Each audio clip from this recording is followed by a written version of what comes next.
had it for a second and got off.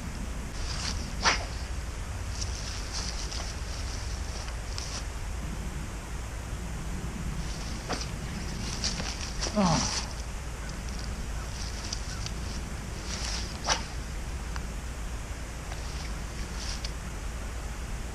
It's 2 misses. They were just barely ticking it.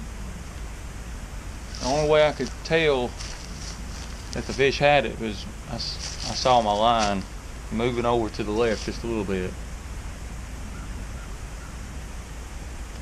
Just barely moving. I mean, it's the slightest little tick.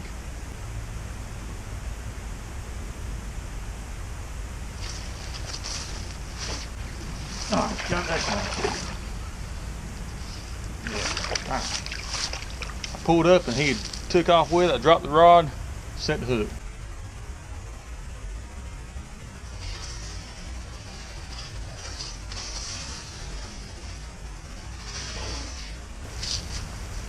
But as you can see, I almost didn't make it. I'll talk to you about my setup here in just a minute. Get him back in the water. It's just a small one. Always fun though.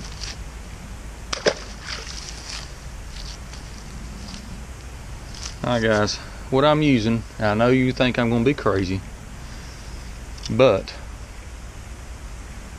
you know, a lot of people's using jigs this time of year, and I would be too.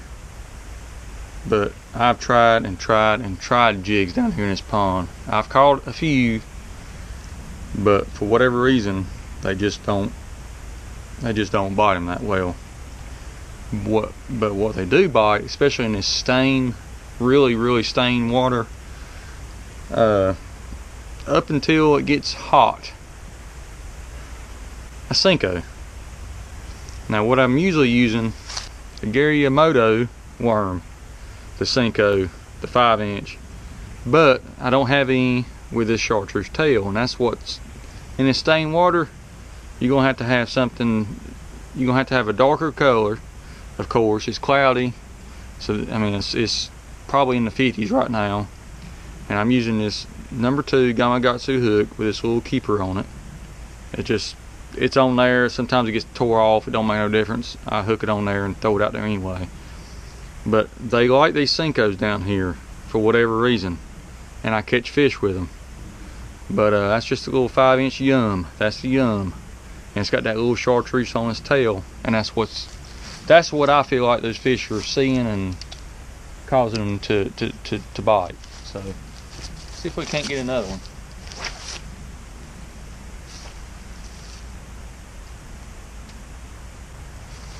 And one other thing I'm doing, I'm just working it really slow. I'm throwing it out there, letting it lay there. You always want to keep slacking that line. I hope y'all can kind of see that there.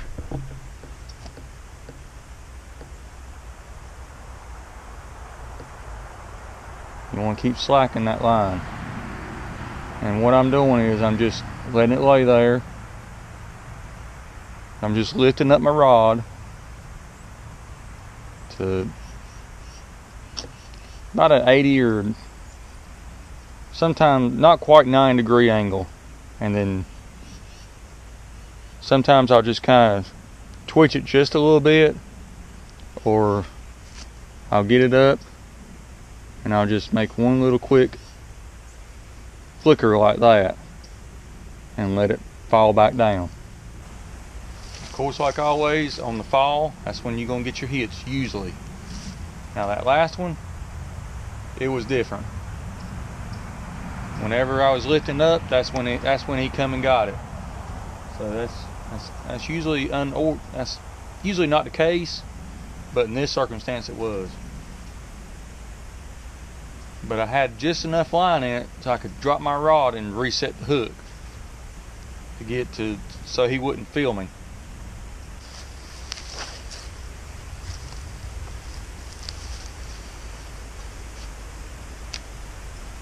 You want to be sure to work this thing really slow. I mean, you kind of can kind of gauge the fish on what they're wanting. But normally, especially with the water being colder, the slower the better.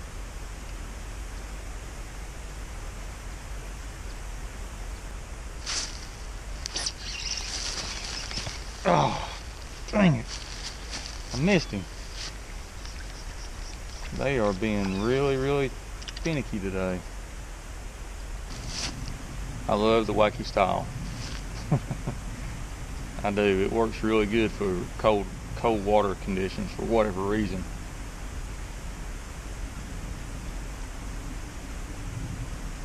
I just always had good luck with it ever since I started using it.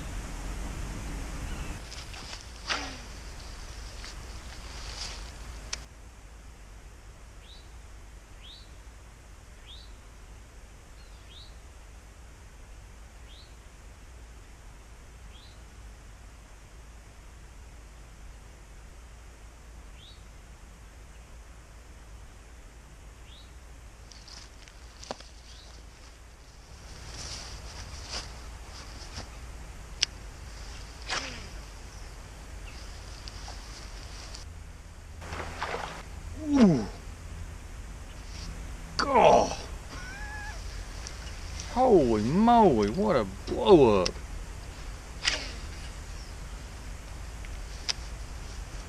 Come on, baby. Take that thing. Something just blew slam up right there. Wow.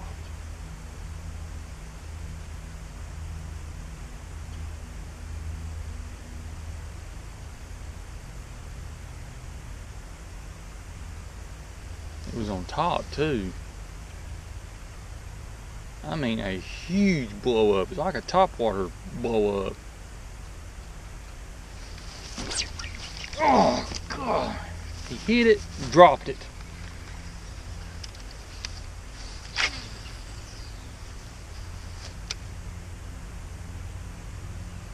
He hit it and then he dropped it. I raised up just enough, he felt me, and he dropped it. Might throw a crankbait it back out there if he don't hit it this time.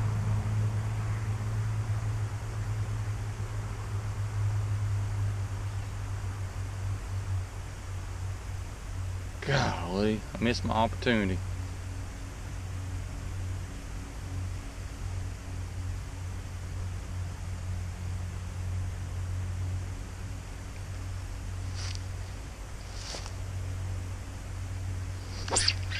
There it is. Ooh, that's a decent fish. Ooh, that's a decent fish. It's not a big one, not huge, but it's decent. Yeah, that's what I'm talking about. That's what I'm talking about. Look at that. Yeah. That's how you do it right there, boys.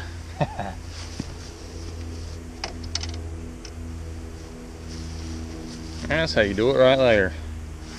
Alright, let me tell you what I did. Let me show you. Right over there, between that bush and the little spillway right there, this fish came up and made a huge splash right there. Like it was wanting something on top of the water. Well, you know, normally, if you don't get bit when you're fishing top water, it misses it, and or it strikes at it and won't hit it.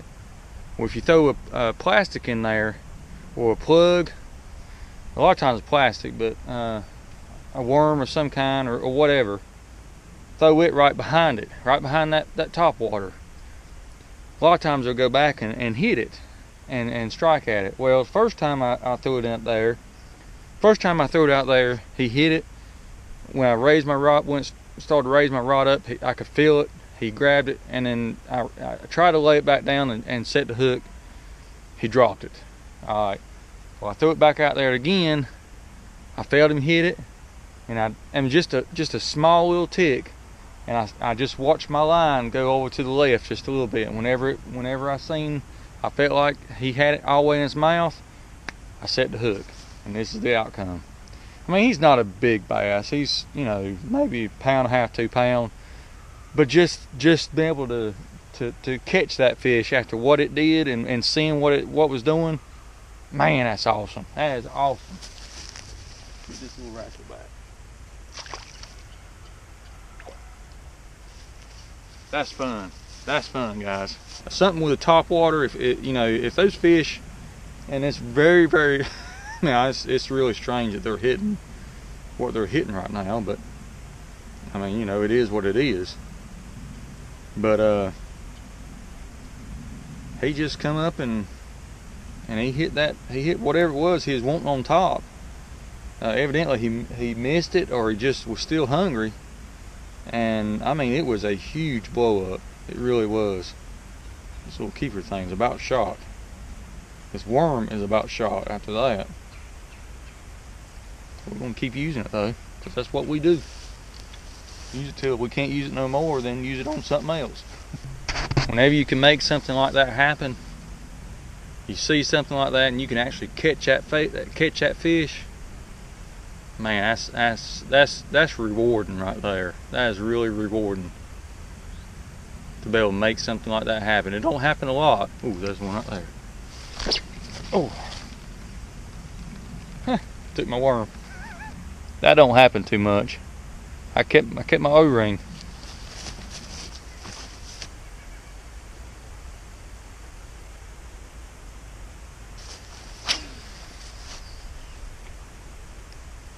I can cast a little better there.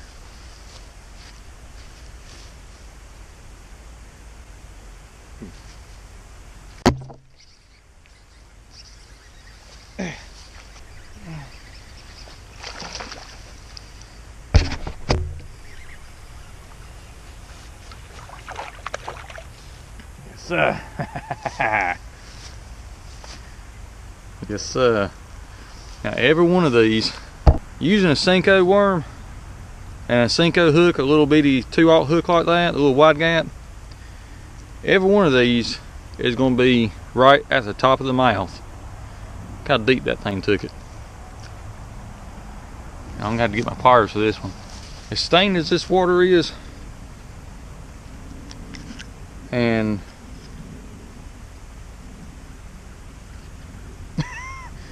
dang, he's trying to suck it down in there. Wasn't even.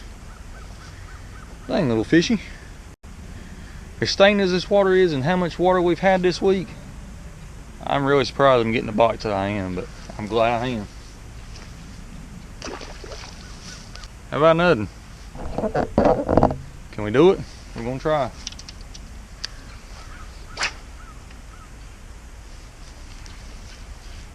As long as they biting, I'm gonna keep casting at them. Alright guys, I just want to tell you about my setup I got today. I showed you what I was using that Yum 5-inch Senko worm with the O-ring and the 2/0 Gamakatsu hook with that little keeper. You don't have to have the keeper, it's just on there, but I buy them with that because I like them. And as far as my rod, this is my new Fenwick Bass Elite Tech. This is my 7-foot. I've got a 7.2 cranking, and this is my 7-foot worm jig, Texas rig, all that. This is medium heavy, fast action tip. So this is my 7-foot. I may have caught the only 2 bass over here in this corner that are willing to bite, that is. I would pick up a crankbait, but I really ain't got time for it. Alright guys, I'm going to the house. I appreciate you watching the video. Guys, if you like the video, hit the subscribe button, hit the like button down here, and be sure to check out my other videos. I got some other videos I think you'd enjoy. Guys, I'll put a link in the video for other how-tos and reviews and tackle stuff. I'll put it right here, so check out that playlist. I got a whole bunch of videos in there that I think you may be interested in. Guys, I thank you for watching. We'll see you in the next video. Y'all take care.